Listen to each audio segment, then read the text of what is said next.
Keep those California Indians down. Hello, everyone. You're listening to American Indian Airwaves. From Marcus Lopez, I'm your host, Larry Smith.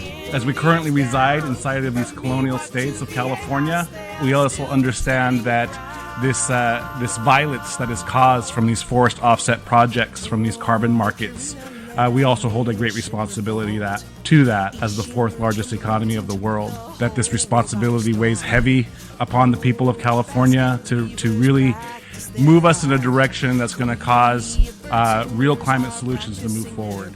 Today on American Indian Airwaves, the United Nations Permanent Forum on Indigenous Issues. We'll hear from Indigenous environmental defenders and their struggles to resist the false solutions in the carbon-based market in global capitalism while maintaining community and planetary health in a changing climate.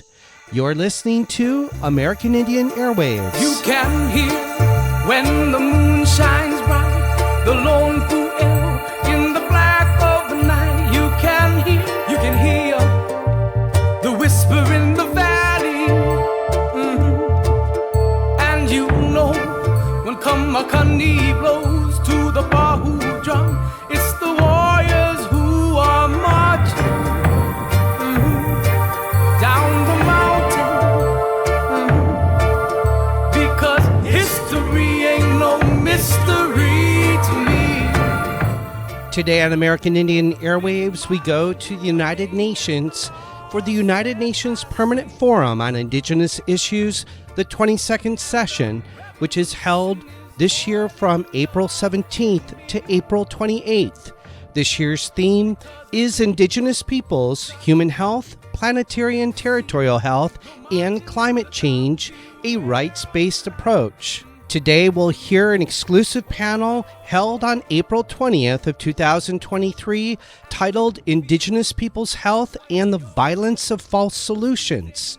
The panel focuses on Indigenous peoples resisting land grabs driven by the extractive industries, resisting human rights violations, and Indigenous environmental defenders resisting false solutions known as carbon markets, cap and trade, emissions trading, carbon offsets, environmental and ecological services, and the rebranding of reducing emissions from deforestation and degradation, also known as RED by its acronym, to nature-based solutions.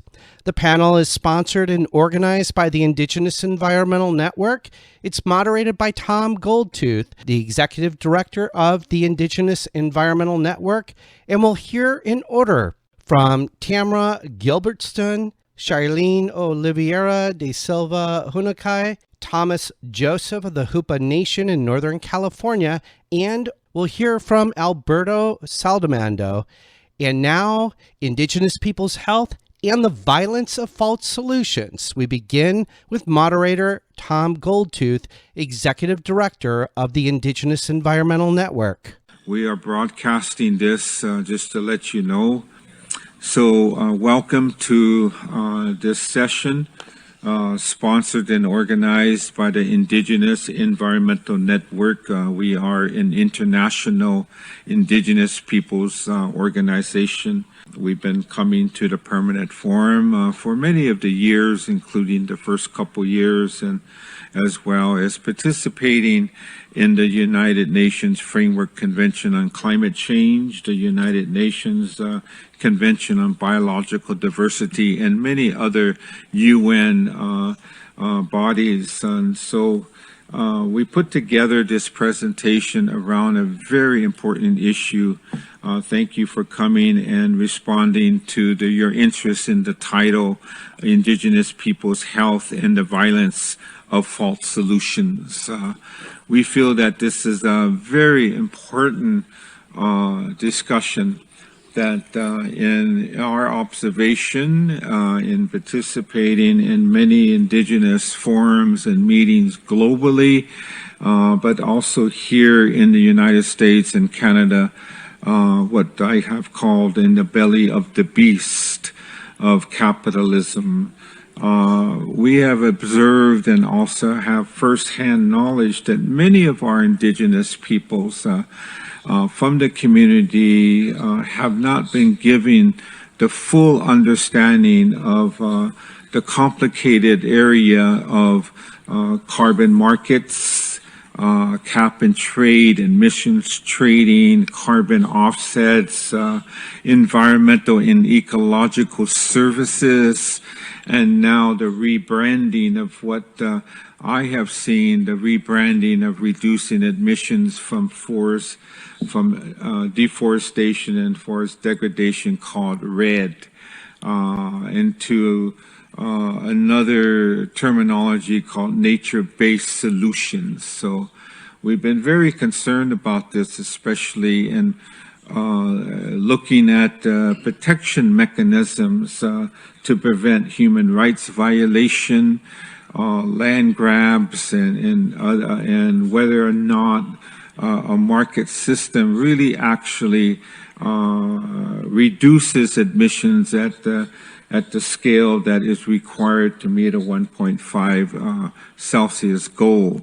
So as an indigenous organization, we've been involved with this issue for a number of years. We've collected data and researched reliable reports, but also looking at other climate fault solutions that are being negotiated, in fact, implemented around geoengineering technologies like carbon capture and storage or solar radiation management.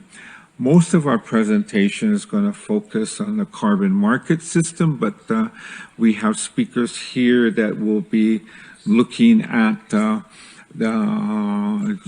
geoengineering as well. But our biggest concern in this week is the concerns that the continuation of business as usual with fossil fuel development continues this act of violence against our women, against our children, our families, our elders, not only in the North, but in the South. We have the continuation of the criminalization and the assassination of indigenous peoples who stand up to defend the rights of Mother Earth, the rights of Father Sky, to defend who are earth defenders, water defenders, air defenders. So it's a very important issue. So we have speakers here from different areas. My name is Tom Goldtooth. I am the Executive Director of the Indigenous Environmental Network. So I'm very happy to introduce this panel. I'm going to proceed right now and continue to go forward here. Our first speaker here will be Tamra Gilbertson. She's our Climate Justice Program Coordinator with our Indigenous Environmental Network. So Tamra, if you can proceed. Thank you so much, Tom. Thank you for the participants here in person and also for the participants who are joining us virtually. I want to thank everyone for being here today. Over the past week here at the 22nd United Nations Permanent Forum on Indigenous Issues, we've heard the following words: genocide, forced removal, land theft, colonialism, bloodshed, cultural erasure, environmental racism, violence, forced labor, global inequality, war, development, poverty, gender violence, pollution, health risks, cancer, deforestation, mining, extraction, missing and murdered Indigenous women and femmes, criminalization, death threats, assassination. These are just a few of the words of the most extreme atrocities possible humans can commit. They are the most extreme atrocities that Indigenous peoples are bearing and that continue to bear since colonialism began. And these acts are happening in a historical context, and they are happening now. We have heard throughout this week from many people gathered to give testimony how Indigenous peoples continue to endure these ongoing real and material impacts of colonial systems, fossil fuel regimes, and unjust economic development. And here are a few more words that will continue these atrocities that are packaged inside of an envelope to make them sound good, but they are not. Reducing emissions from deforestation and forest degradation, red. Carbon markets, emissions trading systems. Article 6, carbon dioxide removals, carbon offsets, nature-based solutions, net zero, 1.5 degrees Celsius, carbon smart agriculture, 30 by 30. These programs are backed by the United Nations through the Paris Agreement and justified through various UN processes.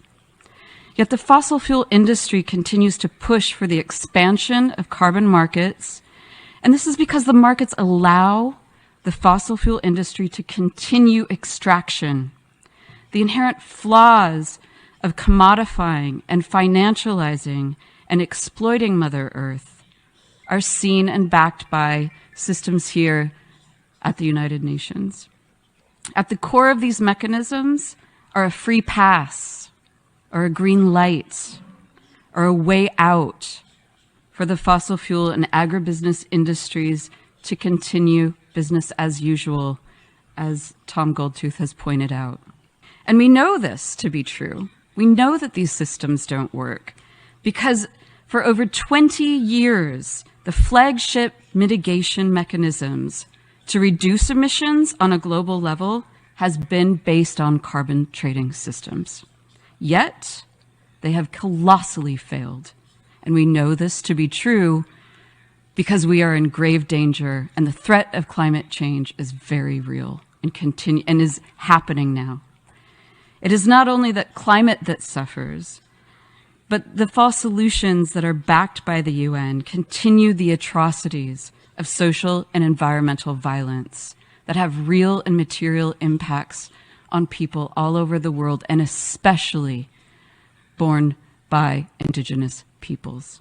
Indigenous peoples are environmental defenders and frontline recipients of escalating environmental violence at extractive sites, and this reality remains unaddressed. The Indigenous Environmental Network seeks to stress how Indigenous peoples, at the forefront of climate change and continue to survive in the face of environmental violence, are the ones who bear the brunt of mining and fracking, combustion, and experiments, geoengineering experiments with Mother Earth, blood and bones. The violence of extractivism continues due to the distraction and the deception of false solutions that block climate change mitigation from phasing out fossil fuels and other extractive energies. For example, compared to 2020 data by the World Bank, the World Bank estimates that a record 60% increase in global carbon pricing revenue was upwards of $86 billion was made in 1 year in 2021. Voluntary carbon markets continued to balloon and increase reshaping incentives for carbon brokers and managers to pressure Indigenous peoples into offsetting their territories, resulting in more environmental and climate violence. Governments increasingly justify the revenue as a way to increase market-based mechanisms for broader policy objectives and to restore depleted public finances, while ignoring how Indigenous peoples' territories are targeted and co-opted by this very misleading agenda. And you're listening to American Indian Airwaves. We're listening to a panel titled Indigenous Peoples' Health and the Violence of False Solutions, held this past April 20th of 2023 at the United Nations Permanent Forum on Indigenous Issues. The panel is moderated by Tom Goldtooth, Executive Director of the Indigenous Environmental Network. And now back to the panel. In order for the United Nations at this point to maintain any legitimacy, there must be a moratorium on these false solutions that distract us from the real work of phasing out fossil fuels at source. This begins by completely ending Article 6 of the Paris Agreement and a moratorium on all voluntary carbon markets. We do not have time to tinker with a flawed system that has failed for over 2 decades, and we know that it has failed because otherwise climate change would have been addressed. The only option we have now is to follow the lead of Indigenous peoples and to phase out fossil fuels at source. So I end with these words, but I end them with a question. Power, geopolitical positioning, influence, legitimacy, misdirected, cognitive dissidence, climate change, United Nations. The time is up. Thank you. Thank you very much. Thank you, Tamra, for presenting that overview of the contradictions that we are always being presented at these climate negotiations of the UN of the Framework Convention on Climate Change. And we have been there many years with Indigenous peoples calling into question the reporting and the monitoring systems that don't add up, and looking at the investments around carbon markets, carbon offsets, the 30 by 30 initiative that appear to look good with images of nature. So our next speaker has traveled here from Brazil, from the Amazon, and I'm very honored to introduce Shyrlene Oliveira da Silva, and she's from the Huni peoples, and their leader, Chief Ninawa, has been coming to our gatherings for many years, and I remember their leadership, Chief Ninawa, has pointed out that when the United Nations talks about recognition of the traditional indigenous knowledge, they have no understanding of what that means, especially the depth and the in the spirituality and the concepts of the cosmovision, the cosmology, and for our experience here in the north, the view from the shore when the settlers and the colonizers first came here, the biggest difference that we recognize is that we weren't able to communicate with each other because we looked at life differently. And that still continues to this day, that they have developed these mechanisms of a market system that is being used as a greenwash, as a cover for fossil fuel industry to continue to pollute. So Shyrlene has come here because they have firsthand experience rejecting the reduction of emissions from deforestation and degradation, and she's going to speak about that. So, Shyrlene, if you can present. Thank you. Buenas noches. Good evening. Me llamo I am Shyrlene Oliveira da Silva, Huni. I speak a little bit of Spanish. I bring the voice of the people of the Amazon rainforest in Acre, Brazil. We have felt the pollution in our lands and waters, our forests, etc. Our forests have changed their natural cycles, and indigenous peoples are not responsible for these changes. We are not responsible for climate change. However, we feel all the changes of nature. We live in harmony with our most sacred good, our Mother Earth. We remove from the forests only what is essential for us, for our survival, and that of our families. And we don't leave any impact, and we don't leave any devastation behind. The solutions discussed by international cooperation do not reach the peoples of the Amazon. The principle of free, prior, and informed consent is not being respected. Indigenous peoples are not being informed of everything that is discussed at the forum or at the COP. And these are changes that affect directly our territories.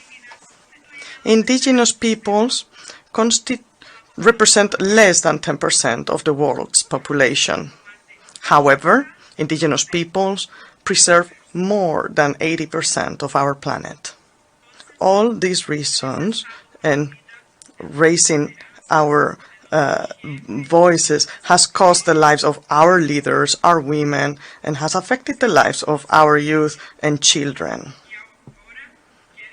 They took away our rights, and now they want to take away our most precious asset, our forests, where we have lived in harmony for thousands of years.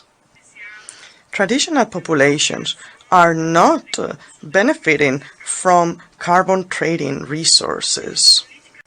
And the policies that have been established by the representatives are not accessible to all forest protectors in the Amazon region of Brazil.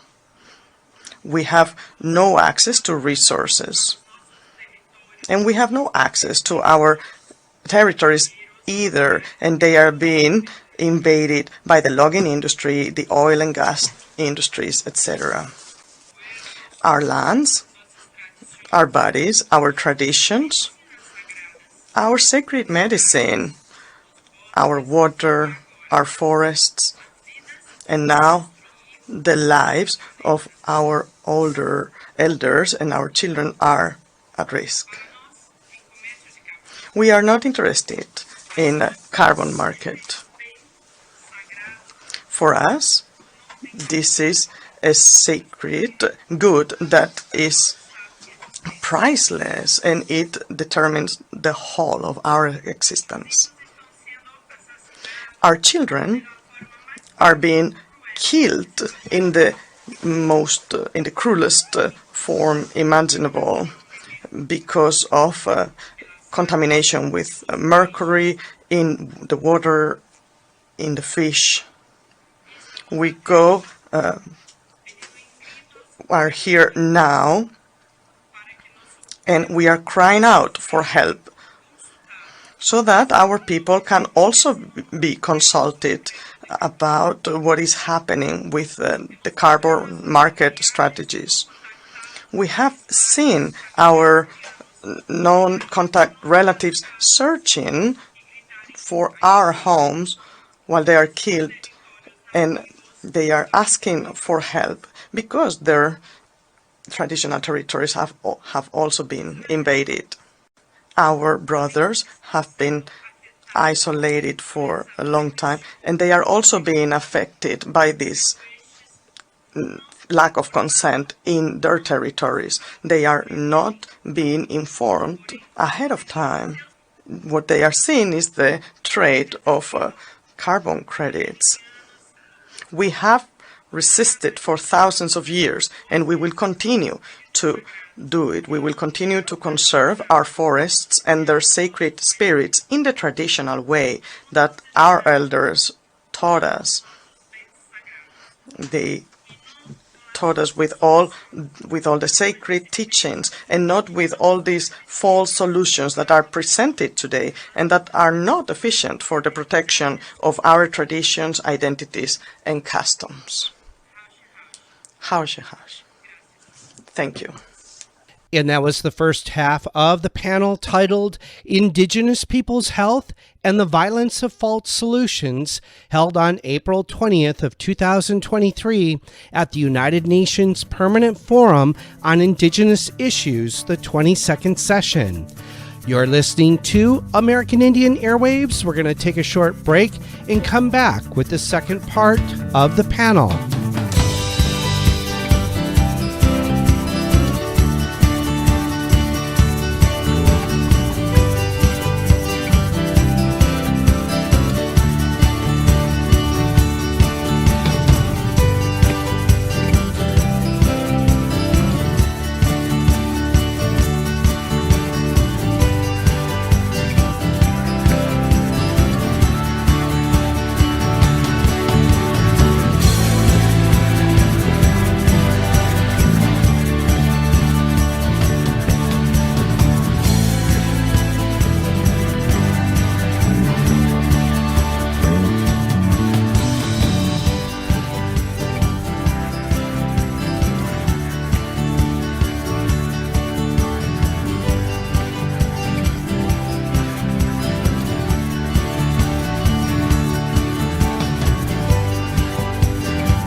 And that was the brand new song, The Navigator by Howard Lyons, here on American Indian Airwaves. In the second half of our show today, we go back to the panel Indigenous Peoples' Health and the Violence of False Solutions, which took place on April 20th of 2023 at the United Nations Permanent Forum on Indigenous Issues, the 22nd session.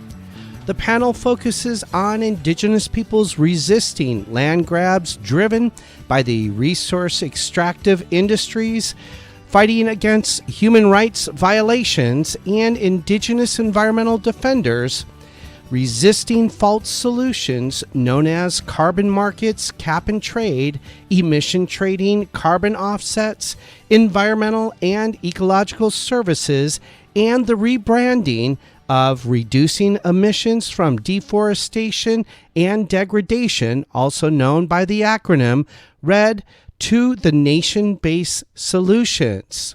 The panel was sponsored and organized by the Indigenous Environmental Network, and the panel is moderated by Tom Goldtooth, the Executive Director of the Indigenous Environmental Network. And in the second half of today's program, we will hear from Thomas Joseph from the Hoopa Nation in Northern California, as well as Alberto Saldamando. And now, Indigenous Peoples' Health and the Violence of False Solutions, here on American Indian Airwaves. From Brazil, the global south, which we have found to be many of the initiatives that we are talking about of these market systems coming into the Amazon and the tropical forests. But also for those folks who live in the north in the United States or Canada, we have saw the escalation of carbon offset mechanisms such as what has been implemented in the state of California. A number of years ago, there was legislation that created 4 provisions of carbon offsets that were brought into their cap and trade program. Most of those provisions establish mechanisms for the trading of carbon, like, for example, the state of Mexico, Indonesia, Ecuador. And so there was an international link from the domestic policies coming out of the United States. We saw a lot of the investors and a lot of U.S.-based non-governmental organizations, conservation organizations that were behind the development of these carbon offset regimes coming out of California and their program. So our next speaker comes from California. He's our carbon pricing educator for the Indigenous Environmental Network. He comes from the local community, and he said, you know, this is happening to my community, my people, and what could he do to help be part of a campaign of educating Indigenous peoples and local communities, people that are also impacted from these failed programs that are still being implemented. So coming from that California perspective and being an Indigenous person, I introduce Thomas Joseph from the Hoopa Nation. Thomas. Thank you, Tom, and thank you for the sisters before me that have spoken. I'd like to recognize the land of the Lenape people that we currently are residing on. My name is Thomas Joseph. I'm a Hoopa Valley tribal member. He, him are my pronouns. And we are located in the Six Rivers National Forest of Northern California, what's now called Northern California, which is near the Redwood Forest. Our people have called that region our home since time immemorial, which predates any structure of university systems today. That our knowledge-based structure is older, and we have a direct concept of understanding the importance of a reciprocal relationship with our Mother Earth and with our forest, and we are a forest-dwelling tribe. And as as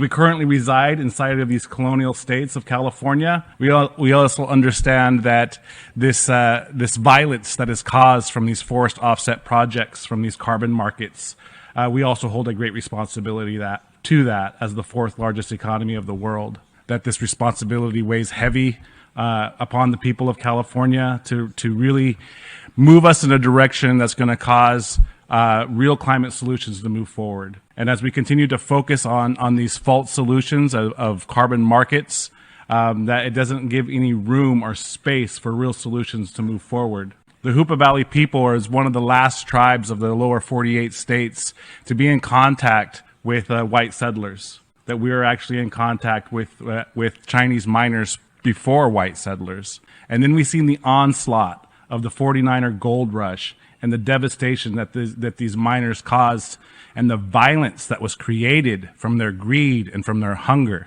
We've seen our rivers destroyed and polluted. We've seen the biodiversity of our region greatly affected by this greed and by this hunger for power, this desire to gain power and control over others, over land, over resources. And we see that happening again today with these forest offset projects. We are the largest land-based tribe in the state of California, so our land is very enticing to the corporate elites to seek our lands for their forest offset projects. And as we understand the history of the United States, of their violence against indigenous peoples, through the boarding school era, through the Indian Relocation Act. When the Indian Relocation Act was moving forward, we've seen them come into our communities and strip our mothers and our fathers and our brothers and our sisters and our cousins to be moved into these large cities as a labor force. And as they moved into these large cities, they were finding refuge and home with other people of color near infrastructure sites of oil refineries and factories. And understanding and keeping connected to their families that still lived on the reservation, we then got to experience the devastation of their health, as they were more likely to have cancer, that they were more likely to have asthma. And because of their relocation into these inner cities, their life expectancy was shorter than the rest of the counterparts throughout the state. And then we see how these corporations come into our lands and they study our Constitution for the purpose of undermining our rights as Indigenous peoples, so that they can undermine our Constitution to push forth measures to bribe our communities into signing these carbon market contracts, which are 99 years, which is nothing more than the further continuation of colonialism.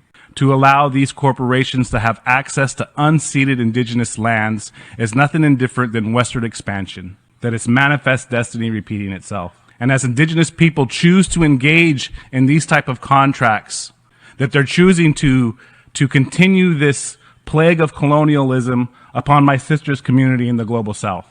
That they too, when they sign these contracts, are then denied access to those ancestral territories for traditional foods and medicines. That they too are not able to continue their reciprocal relationship with this forest because they are denied access. We have seen these carbon brokers come into our community and hire community members to do their bidding for them. We have seen them bribe our community members to uplift their agenda for the sole purpose of profitable gain. And to me, that's nothing different than the 49er gold rush that came before them.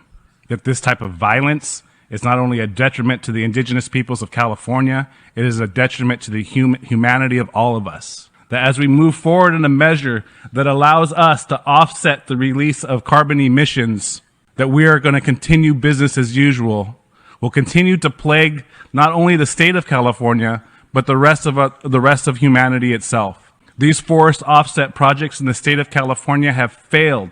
That our air quality in California is no better than it was before these carbon markets were implemented. That these forest offsets of the state of California continue to threaten the biodiversities of our region. This year was the first year in over a decade where we were able to finally see ample amount of water to try to revive the horrendous drought that we've been in for about 10 years. That this drought has dried up our forests to a level that it is now able to burn down complete cities, neighborhoods, that people are losing their lives because of this drought and these wildfires, because they have stricken our ability to manage our lands in a traditional manner. That they have stricken our ability to continue a relationship with our lands that is not only in the best interest of humanity, but also the biodiversities and the land itself. And so what we're asking for is an end to these colonial tactics of violence. What we're asking for is for us to understand that the continuation of carbon markets must come to an end. You can't offset the damage of one area by strickening the relationship of humans in another area. You know, when we have these carbon brokers that come into our community, they're seen as the 49er rush before them, and we must call it that. We understand as westward expansion was moving that they would have scouts and that they would bribe the communities, and that still continues on today. The indigenous knowledge systems of indigenous people, not only in the state of California, but the globe, needs to move forward. That we need to understand that this access to this knowledge base is not for the benefit of just those indigenous communities, but it's for the benefit of all humanity. And now we know and we understand that indigenous people are paying the brunt price of climate change, and yet they are the ones that are the least responsible for it, because of the first commitments our indigenous people have made, that we still understand and know the importance of taking care of our space, the importance of taking care of the sacred. And so when we continue to experience the climate chaos that is starting to rage across this planet, that we must also understand that when we lose this indigenous knowledge system, then we lose the ability to address climate change at scale. Again, I want to thank Tom Goldtooth, IEN, and the team up here in this moment. Thank you. Thank you, Thomas. As we know and what we've been talking about, there's many atrocities that are taking place, and what we are talking about isn't just dealing with the Americas, but it's a global initiative. We met some indigenous brothers and sisters here from Kenya, for an example, that are telling a similar story of the negative impacts of REDD. So there's human rights implications here, violations of the inherent and collective rights of indigenous peoples. In many countries in the South, governments don't want to recognize the collective rights of indigenous peoples with the S on people, the collective rights. So it's a big issue, many debates around the human rights and whether there are safeguards that can be established. Our next speaker is Alberto Saldamando. He is our Consul on Human Rights and Climate Change. He has attended many of the conferences of the parties of the UN Framework Convention on Climate Change. Alberto. Thank you very much, Tom. Just to show you the corruption within the UN itself, 600 fossil fuel lobbyists and related business enterprises were present at COP27. They were there to lobby their interests and the interests of the oil companies. Since 1992 and the adoption of the United Nations Framework Convention on Climate Change, for 30 years now, the industrial and rich states of the North have recognized that carbon pollution causes global warming. It's beyond any reasonable doubt. And for 30 years, they have failed even to curb it, if not eliminate it altogether. It really boggles the mind that what we hope would be the salvation of the human race is really in the hands of those that would destroy it. It's no secret that multinational development banks and the UN are colonial organizations whose work reproduces colonial legacies of inequality.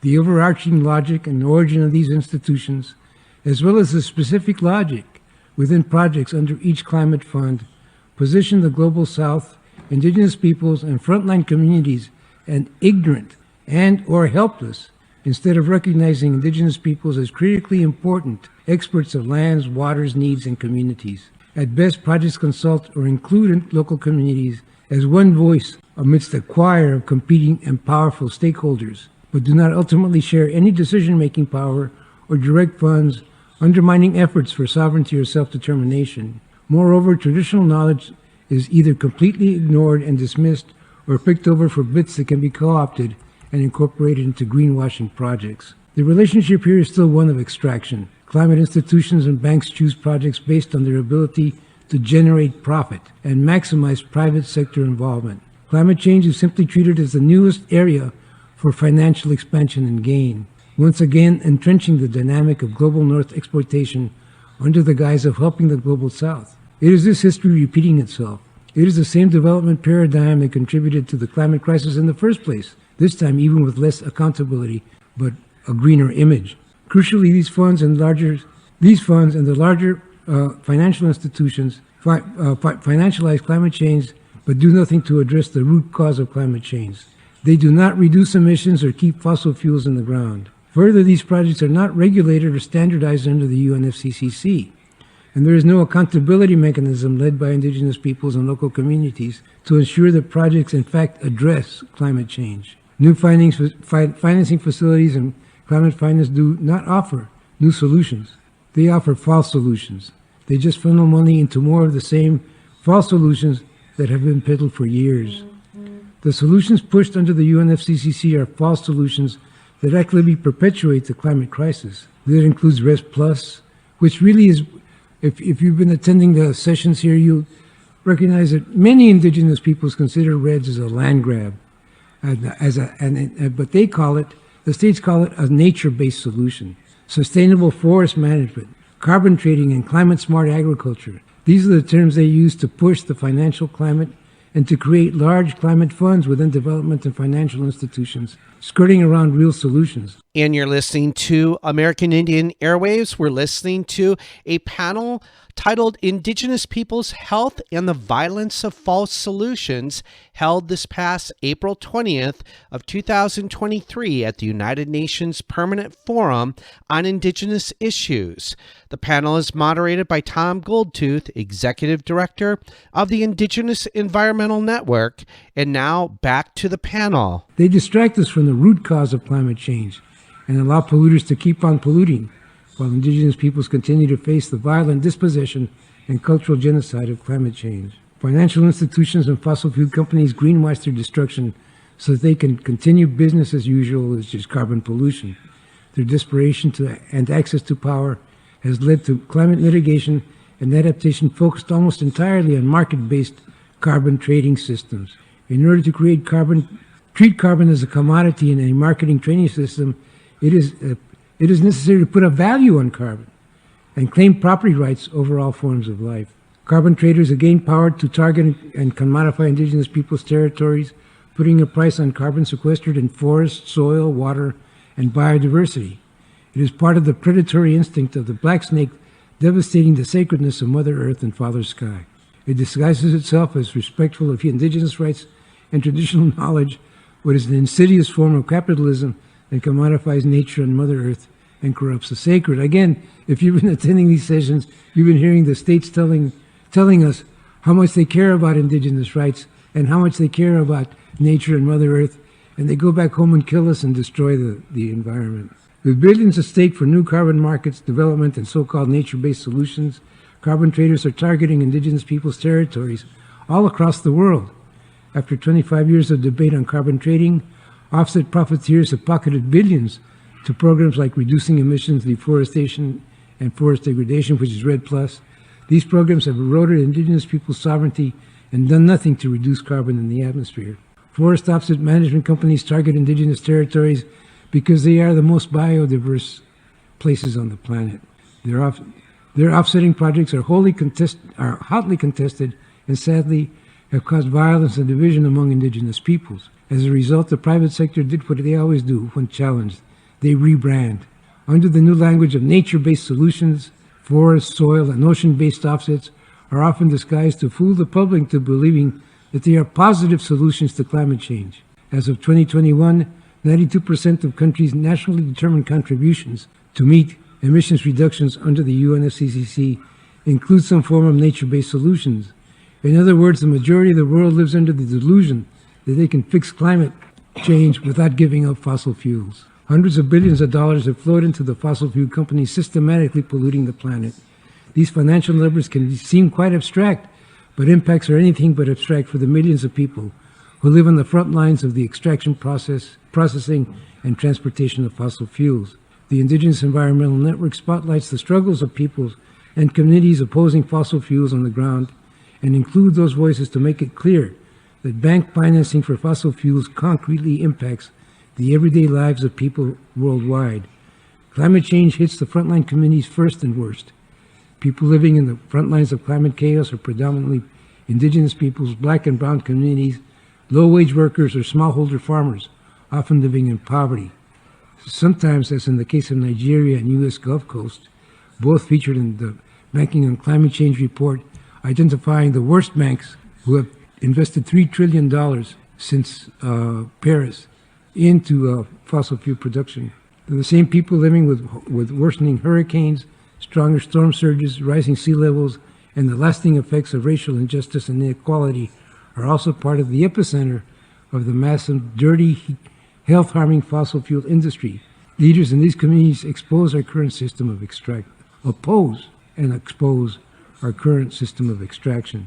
In conclusion, to address climate policy inequality, strategies for climate change should foreground and center indigenous people's sovereignty and jurisprudence, territorial rights, demarcation of ancestral lands, traditional indigenous knowledge, debt cancellation of the vulnerable states, and keeping it in the ground, and true reparations for indigenous peoples and local communities. And thank you. Thank you, Alberto.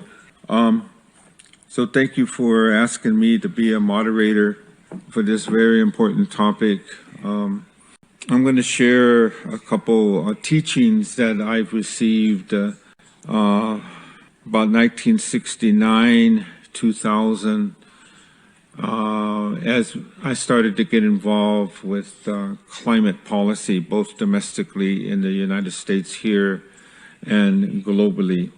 As we went into 2001, 2002, and 3 and 4, the debates and discussion around these issues of carbon sinks in the forest, going from red with 1D to 2Ds, and then eventually expanding the mechanisms into the broad area of conservation.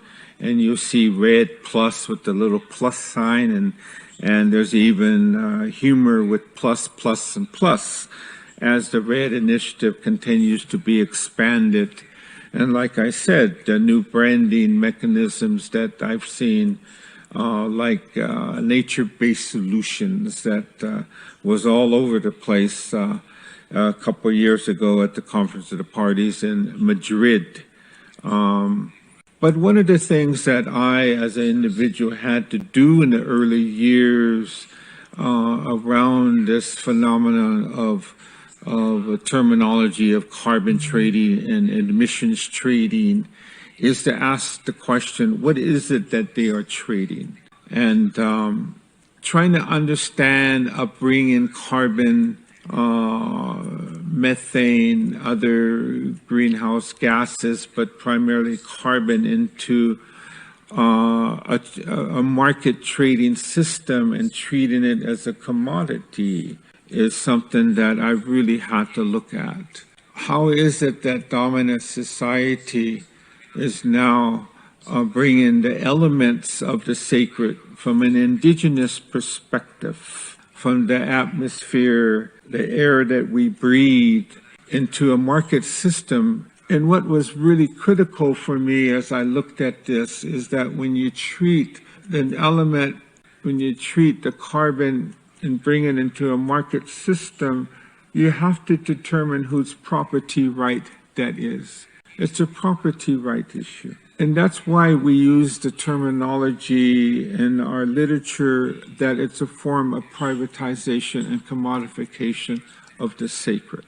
So right away, like I said at the beginning, is there's two cosmologies that we are operating under basically throughout the world. The indigenous cosmology in our relationship to the sacredness of Mother Earth and Father Sky, and in our relationship to the cosmos and to the universe.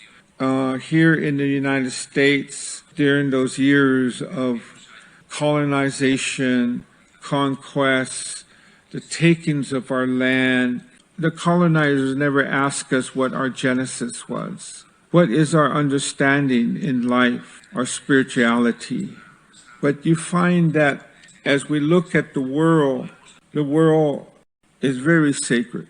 The elements of nature are very sacred. So the concept of bringing nature, bringing carbon into a white man market system and treating it as a commodity and determining who has legal rights to that is a foreign concept and a corruption of the sacred. So that's fundamental to us in our resistance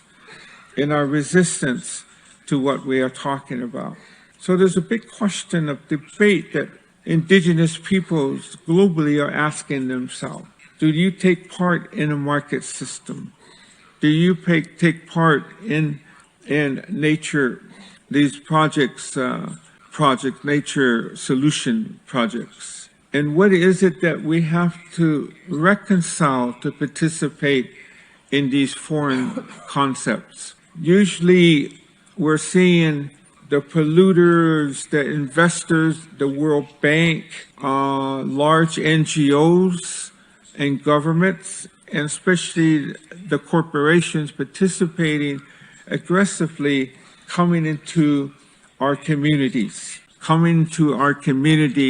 pushing these initiatives, knowing that poverty is extreme. And many of our indigenous peoples want to look at how can they bring their people out of poverty. And it is a co-optation process that is not ethical. It's wrong. Some of our traditional spiritual leaders in the North here, when they look at this, they call it an evil manifestation of man, of humanity. When we look back at the Paris Agreement in 2015, we said we looked at this Paris Agreement basically as a trade instrument. That was something that Alberto Saldamando said. It's a trade instrument, nothing else. It did not establish any legally binding global initiative for nation states of the world to reduce their emissions.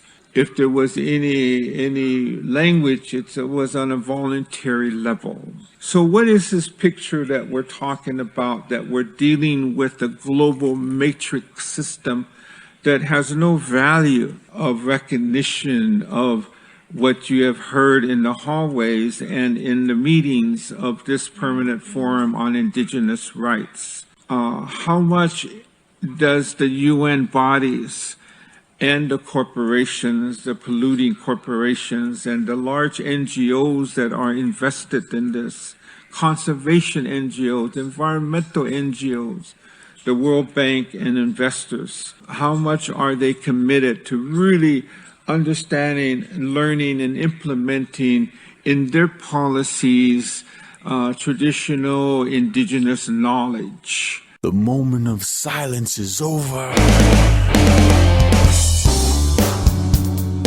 And that was the conclusion of the panelists speaking on the panel, Indigenous Peoples' Health and the Violence of False Solutions, held on April 20th of 2023 at the United Nations Permanent Forum on Indigenous Issues, the 22nd session, which is being held from April 17th to April 28th of 2023. That concludes our show for today here on American Indian Airwaves. A special thank you to our musical guests, Aragon Star, Kupa Aina, Howard Lyons, and the band Blackfire. American Indian Airwaves is mixed and mastered in the studios at Burnt Swamp Studios in Signal Hill, California. For Marcus Lopez, I've been your host for the hour, Larry Smith. Until next time.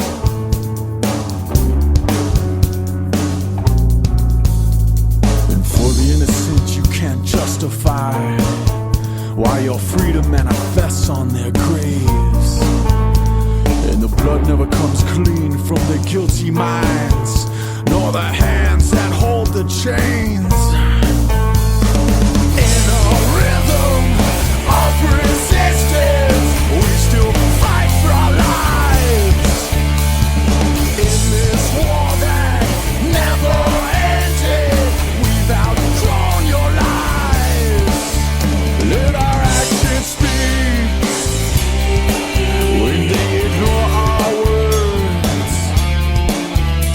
For all the lies, there's a truth that must be heard.